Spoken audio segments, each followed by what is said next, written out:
Bonjour à tous en vos grades et qualités.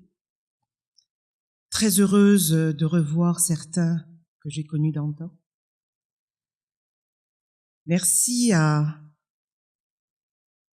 au Parti démocrate d'avoir organisé ce colloque qui nous semble une croisée des intelligences qui sont importantes, surtout aujourd'hui. Mon propos sera simple, mais direct. L'énoncé précédent vous a posé le cadre. Je tenterai de l'alimenter par des préoccupations dues à la législation. Je vous prie par ailleurs d'excuser l'absence de notre député européen, Louis-Joseph Manscourt, qui n'a pu malheureusement être avec nous ce matin, retenu par d'autres obligations de l'autre côté de la planète. Veuillez l'en excuser, et je suis très certaine, en tout cas, qu'il aurait aimé parler d'Europe avec nous ce matin. Mesdames, Messieurs, vous n'êtes pas sans savoir que les Outre-mer sont au cœur des enjeux majeurs qui traversent notre monde et l'Union européenne. Lutte contre le changement climatique, promotion des développements durables et inclusifs, régulation du commerce international pour assurer la survie de nos filières d'excellence, et même défis migratoires pour certaines régions ultrapériphériques. Or, pour faire face à ces grands défis, l'outre-mer a besoin de 3 piliers: le national, l'Europe et notre voisinage, notre environnement caraïbéen. L'engagement hexagonal en faveur des Outre-mer sera largement abordé par nos amis et élus nationaux. Je m'attarderai donc et je me concentrerai sur les 2 autres piliers. Actuellement, la Commission européenne prépare une étape cruciale du futur de l'Europe. En effet, la semaine prochaine, le 2 mai prochain, elle présentera ses priorités budgétaires pour le cadre financier post-2020. Cette législation majeure va définir les moyens financiers dont l'Union européenne disposera pour relever de nombreux défis qui se présentent à elle et ses régions jusqu'en 2027. Malheureusement et paradoxalement, alors que l'échelon européen paraît comme l'unique voie possible pour faire face aux grands enjeux de notre temps, à un monde instable et en pleine mutation, la valeur ajoutée que procure l'appartenance à l'UE est de plus en plus de remise en cause à travers tout le continent.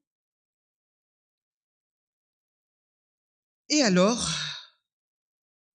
que ces défis sont considérables, la liste s'allonge. Des États membres qui souhaitent réduire leur contribution au budget européen, quand ils ne voient pas d'un mauvais œil toute proposition visant à augmenter les ressources propres de ces mêmes budgets communs. Quelques exemples: taxe sur les transactions financières, assiette consolidée de l'impôt sur les sociétés, ajustement de la taxe carbone aux frontières de l'UE, et j'en passe. Si l'on rajoute à ce désamour budgétaire le trou financier que ne va pas manquer de provoquer le départ du Royaume-Uni, l'heure est à l'inquiétude. Ainsi, si l'on s'en tient aux récentes déclarations du commissaire européen au budget Günther Oettinger, la politique de cohésion, principale politique d'investissement de l'UE, risque ainsi de se voir amputée de 6% de son enveloppe actuelle, ce qui est extrêmement grave. En plus d'avoir des incidents négatifs sur les stratégies de développement local mises en place dans les RUP, avec les voisins des ACP, peuvent aussi s'attendre à ce que leur soutien financier européen soit en baisse après 2020. Nul doute que le signal ainsi envoyé serait potentiellement dommageable pour la dynamique de coopération régionale à l'heure, ainsi bien dans l'océan Indien qu'ici même dans la Caraïbe, donc dans toutes les Antilles. Un tel scénario serait d'autant plus regrettable alors que l'on observe depuis quelques années une montée en puissance de la reconnaissance par l'Union européenne du rôle crucial joué par les autorités locales et régionales. Dans l'atteinte de ces grands objectifs, sinon comment interpréter l'augmentation de plus de 50% de la dotation des RUP en matière de coopération territoriale dans le cadre du FEDER de 2014 à 2020, mais aussi le quasi-doublement de la ligne budgétaire européenne dédiée à l'action internationale des collectivités locales. Pour ne donner que quelques chiffres, 60 millions d'euros par an entre 2014 et 2020, contre 35 millions d'euros par an entre 2007 et 2013. Ajoutons que, dans un parfait parallélisme des forces, le niveau régional et national ont positivement contribué à dynamiser la coopération régionale, avec l'obtention par les DFA du statut d'observateur au sein du CARICOM, de l'OSCE et de l'ACE, sans oublier les nouvelles opportunités offertes par la loi de notre député Letchimy relative à l'action extérieure des collectivités territoriales. Et nous t'en remercions. Néanmoins, l'insertion de la coopération régionale ne serait sans limiter aux seuls moyens définis en ce sens. Les crédits des politiques européennes et de cohésion et de développement ne sont qu'un moyen.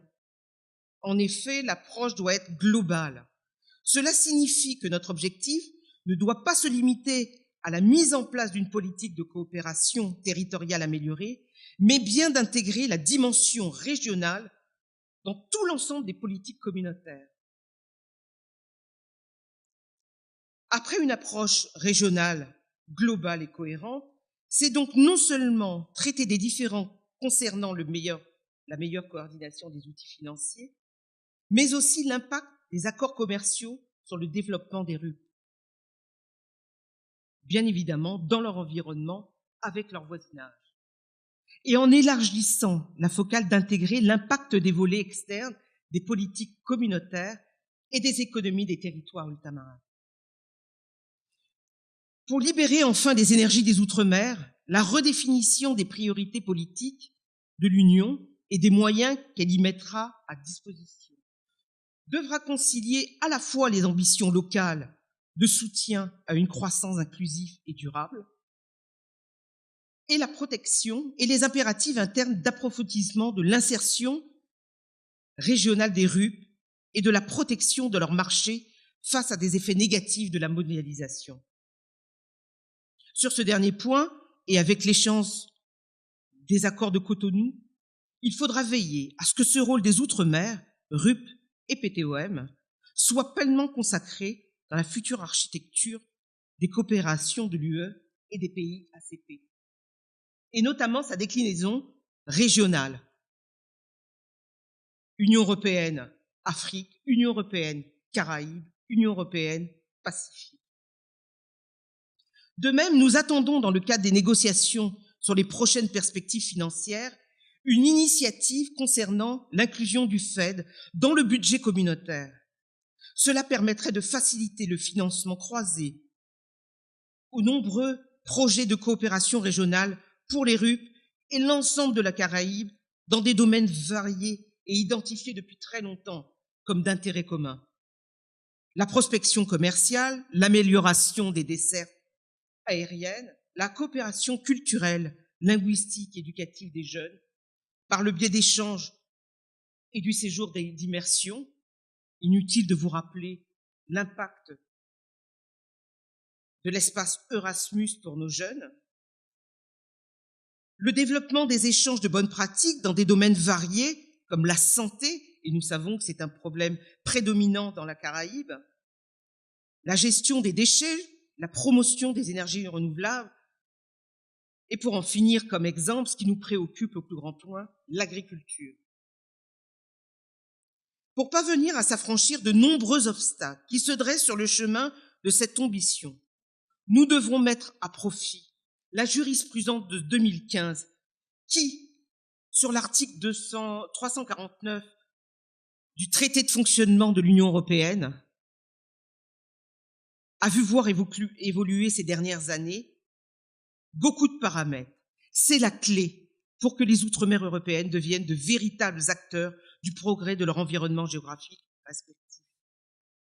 Nous savons malheureusement la Commission peu encline à utiliser le potentiel de ces articles lorsqu'il s'agit d'adapter ces réglementations aux contraintes inhérentes à l'ultrapériphérie, ou de faciliter l'accès au RUP à ces grands programmes de financement horizontaux. J'en citerai que deux, Horizon 2020 et le COS. Mais nous disposons aujourd'hui, grâce à une jurisprudence de 2015, d'une légitimité renforcée pour transformer